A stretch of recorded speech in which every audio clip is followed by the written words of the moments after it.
अरे बच्चों, good morning. मैं जयप्रकाश तिवारी, क्लास 8 और हिंदी। आओ कर आओ करे 12। जैसा कि पिछले दिन आपको बताया गया था, प्रश्न था कि निम्नलिखित प्रश्नों के उत्तर दीजिए। पत्र कितने प्रकार के होते हैं? तो पत्र 2 प्रकार के होते हैं।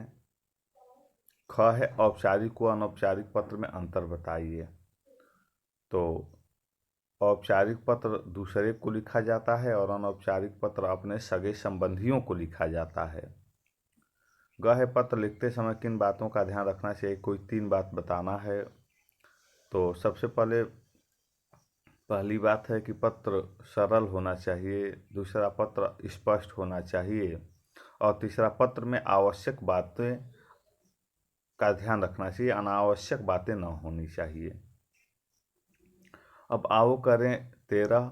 दिए गए पत्रों के प्रकार को पढ़िए और उचित तालिका बनाकर पत्रों के प्रकार लिखिए। जैसे क है नज़दीकी मित्र को लिखा गया पत्र। नज़दीकी मित्र को लिखा गया पत्र अनौपचारिक पत्र होगा। ख है विद्यालय वार्षिकोत्सव के बारे में बताने के लिए संपादक को पत्र औपचारिक पत्र होगा। ग है सखी को जन्मदिन के निमंत्रण के लिए पत्र। तो सखी के लिए जो हम पत्र लिखेंगे वो अनौपचारिक पत्र होगा। घ है माँ को अपने बारे में बताते हुए लिखा गया पत्र अनौपचारिक पत्र होगा।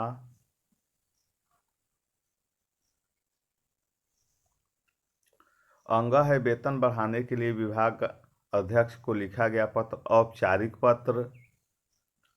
च है नौकरी आवेदन हेतु कंपनी को लिखा गया पत्र औपचारिक पत्र। छ है दादी जी को उपहार भेजने के लिए धन्यवाद पत्र अनौपचारिक पत्र। ज है फीस माफी के लिए प्रधानाचार्य को पत्र औपचारिक पत्र। झ पिताजी को पैसे भिजवाने के लिए पत्र अनौपचारिक पत्र। य सार्वजनिक समस्याओं के बारे में बताते हुए उच्च अधिकारी को पत्र औपचारिक पत्र। आप दिया है निम्नलिखित पत्र को जांचिए और आवश्यकता अनुसार सुधार करके दोबारा लिखिए। सेवा में संपादक महोदय, नवभारत टाइम्स, नई दिल्ली, प्रिया गर्ग, 32 गीता कॉलोनी, कृष्णा नगर, दिल्ली। दिनांक आप देख रहे हैं। इसको प्यारे बच्चे, ये किसी संपादक को लिखा जाने वाला पत्र है। देख रहे हैं आप कि संपादक को यह पत्र भेजा जा रहा है। तो संपादक हमारा सगा संबंधी नहीं होगा, इसलिए यह औपचारिक पत्र होगा। तो आप इस औपचारिक पत्र के बारे में लिखेंगे। अब इसके बाद देखिए पत्र का इधर नमूना दिया गया है। अब आपको सोचो और बताओ। देखिए, महान स्वतंत्रता सेनानी श्री सुभाष चंद्र बोस को नेताजी के नाम से जाना जाता है। उन्होंने नारा दिया था, तुम मुझे खून दो मैं तुझे आज़ादी दूंगा। वैसे ही महान स्वतंत्रता सेनानी बाल गंगाधर तिलक ने कहा था, स्वराज हमारा जन्मसिद्ध अधिकार है और मैं इसे लेकर रहूंगा। विभिन्न स्वतंत्रता सेनानियों और महापुरुषों द्वारा दिए गए नारों या कथनों की सूची बनाइए। तो आप सूची बनाएंगे और बना करके लिखेंगे। हमें ख्याल है कि बाल गंगाधर तिलक के जीवन से जुड़ी एक यादगार घटना है।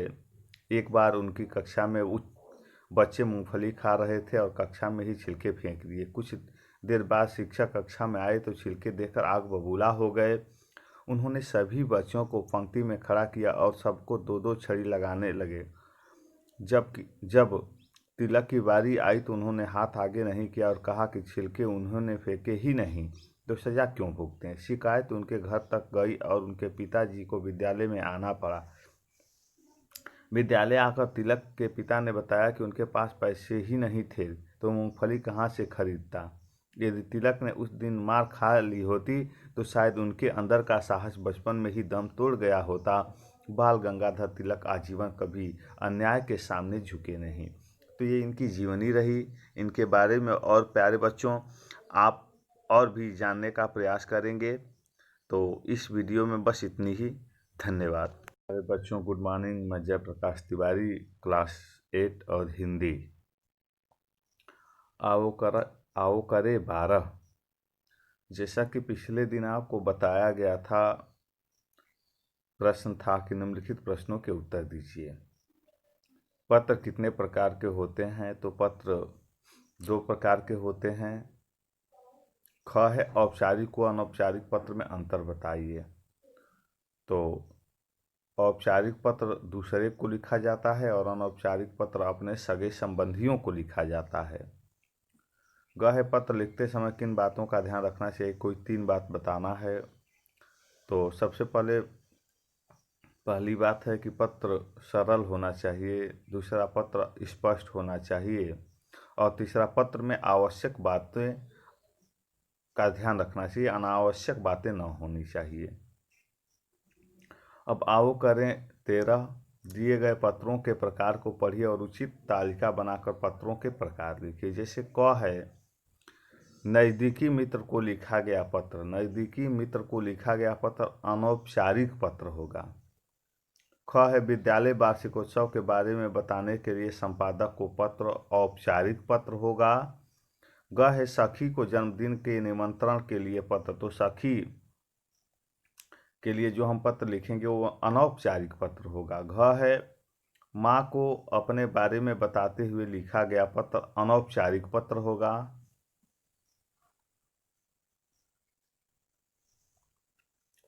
अंग है वेतन बढ़ाने के लिए विभाग अध्यक्ष को लिखा गया पत्र औपचारिक पत्र। च है नौकरी आवेदन हेतु कंपनी को लिखा गया पत्र औपचारिक पत्र।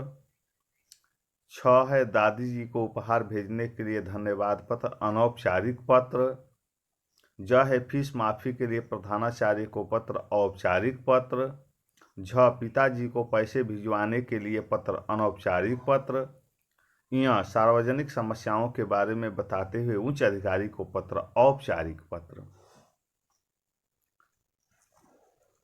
अब दिया है निम्नलिखित पत्र को जांचिए और आवश्यकता अनुसार सुधार करके दोबारा लिखिए। सेवा में संपादक महोदय, नवभारत टाइम्स, नई दिल्ली, प्रिया गर्ग, 32 गीता कॉलोनी, कृष्णा नगर, दिल्ली। दिनांक आप देख रहे हैं। इसको प्यारे बच्चे, ये किसी संपादक को लिखा जाने वाला पत्र है। देख रहे हैं आप कि संपादक को यह पत्र भेजा जा रहा है। तो संपादक हमारा सगा संबंधी नहीं होगा, इसलिए यह औपचारिक पत्र होगा। तो आप इस औपचारिक पत्र के बारे में लिखेंगे।